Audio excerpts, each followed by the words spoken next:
ऋषि तकरीबन 7 साल के बाद में गांव गया था। मामा जी से मिलके बहुत ही खुश था। गांव के अड़ियल और कच्चे रास्तों पर ऋषि के मामा जी की जीप फर्राटे से चल रही थी। इस रात के वक्त रास्ते भर बातें करते करते घर पहुंचकर खा पी के बैठ के मामा जी ने ऋषि को गांव की एक से बढ़कर एक कहानियां सुनाई। लेकिन एक कहानी थी जिसने ऋषि का सिर्फ ध्यान ही अपनी ओर नहीं खींचा, बल्कि उसे सोचने पर मजबूर कर दिया कि वो खुद जाकर देखे। वो बात थी मामा जी के घर से 5 मिनट की दूरी पर नदी के उस पार एक लाइब्रेरी की, जो करीबन 30 सालों से बंद थी, क्योंकि वहां भूतों का डेरा था। हो ना हो, कुछ तो गड़बड़ जरूर है वहां। ऋषि के दिमाग में यही चल रहा था, क्योंकि भूत प्रेतों पे रत्ती भर भी विश्वास नहीं था उसे। जब सब लोग आराम से सो रहे थे, उस वक्त ऋषि रात 1 बजे का अलार्म लगा के सो रहा था कि अलार्म बजते ही उठेगा और वहां उस लाइब्रेरी में रात के अंधेरे में जाके सच क्या है वो देखेगा। ठीक 1 बजे मोबाइल की घंटी का अलार्म बजा और ऋषि आंखें मलता हुआ उठा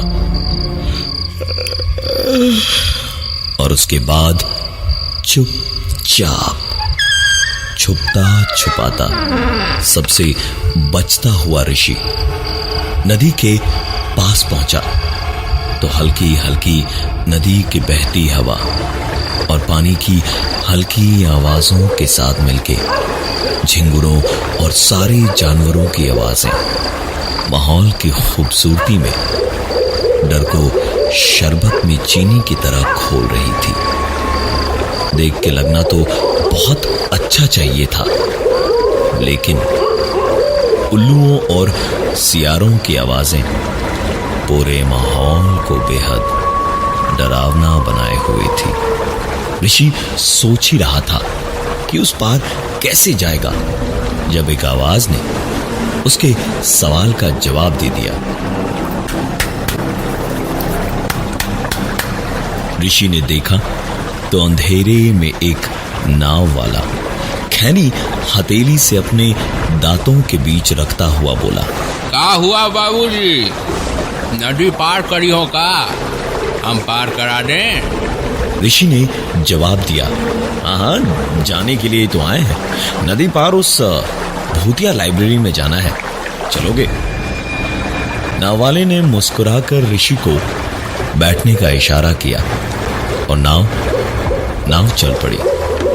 पूरे माहौल में अब ढेर सारी डरावनी आवाजों के साथ नाव की पतवारों की आवाजें भी गूंज रही थी।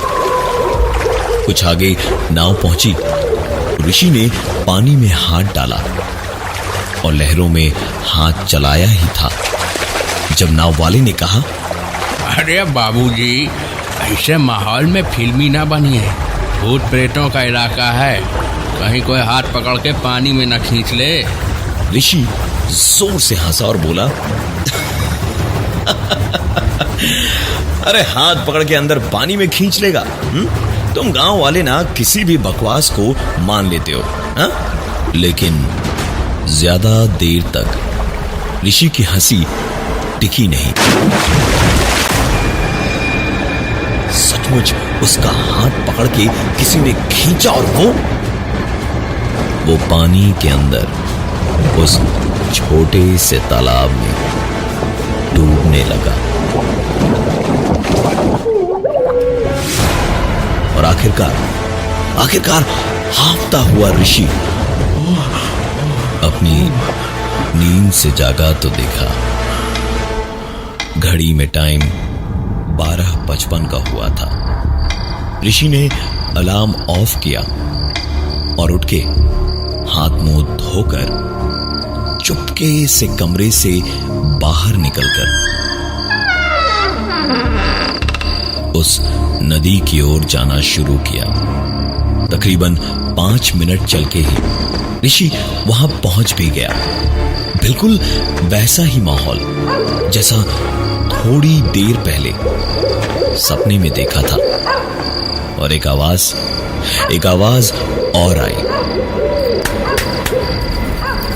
ऋषि ने देखा तो उसकी आंखें पथरा सी गईं, क्योंकि उसके सामने वही नाव वाला खड़ा था जो उसे अभी अभी सपने में दिखा था। और उस नाव वाले ने कहा, क्या हुआ बाबूजी, नदी पार करी हो का? हम पार करा दें?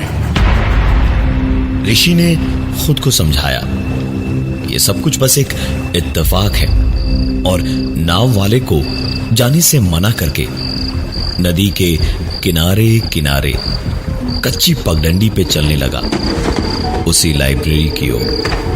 ऋषि के बढ़ते हुए कदमों के साथ साथ उसे पतवार के चलने की आवाजें भी सुनाई दे रही थी, लेकिन अंधेरे में कुछ भी दिखाई नहीं दे रहा था। कुछ दूर चलने पर ऋषि को लकड़ी का एक कच्चा सा पुल दिखाई दिया। ऋषि रुका तो पतवार की आवाज भी रुक गई। नदी पार करने के लिए जरूर इसी पर से छोटी गाड़ियां, साइकिल और पैदल लोग नदी के उस पार जाया करते होंगे। ऋषि पुलिया पार करने को आगे बढ़ा तो पतवार की आवाजें फिर पीछे पीछे सुनाई देने लगी। पुल के बीचों बीच जहां झूलते हुए पुल काफी नीचे तक आ गए थे, वहां से आती हुई पतवार की आवाज को देखने के लिए ऋषि थोड़ा सा झुका ही था जब देखे हुए सपने का एक और हिस्सा सच हो गया और ऋषि को किसी ने पीछे से ऐसा धक्का दिया कि वो सीधा पुल से नीचे नदी में गिर गया और डूबने लगा। कोशिश ज्यादा नहीं करनी पड़ी, क्योंकि वही नाव वाला किस्मत से वहां पहुंचा और ऋषि को बचा के न सिर्फ बाहर निकाल लाया, बल्कि उसे नदी पार कराकर लाइब्रेरी के पास उतारा भी। ऋषि उन्हीं गीले कपड़ों में लाइब्रेरी की ओर चल दिया। पता नहीं क्या सनक उसके सर पे सवार थी। चलते चलते थोड़ी ही दूरी पर अंधेरे में किसी बड़े से पुराने डरावने महल जैसी वो लाइब्रेरी एक मैदान के कोने में थी। ऋषि ने ध्यान से देखा तो एक टूटी हुई खिड़की उसे दिखाई दी। उसी टूटी खिड़की से किसी तरह अंदर घुसा। बाहर तो फिर भी हल्की सी रोशनी थी, लेकिन यहां इस लाइब्रेरी के अंदर एकदम से खूब अंधेरा था। कुछ देर ऋषि चुपचाप एक ही जगह पर खड़ा रहा। जब अंधेरे में आंखें जरा जरा देखने लगी तो एहसास हुआ कि एक कोने से हल्की हल्की रोशनी सी आ रही है। अंधेरे में रोशनी ढूंढने में कितना वक्त लगता है। ऋषि तुरंत उस दरवाजे तक पहुंच गया जहां से रोशनी आ रही थी और देखा एक कमरे में जहां अंदर लाइट जल रही थी, उसके दीमकों के कुतरे हुए दरवाजे के एक छेद से रोशनी के किरण बाहर आ रही थी।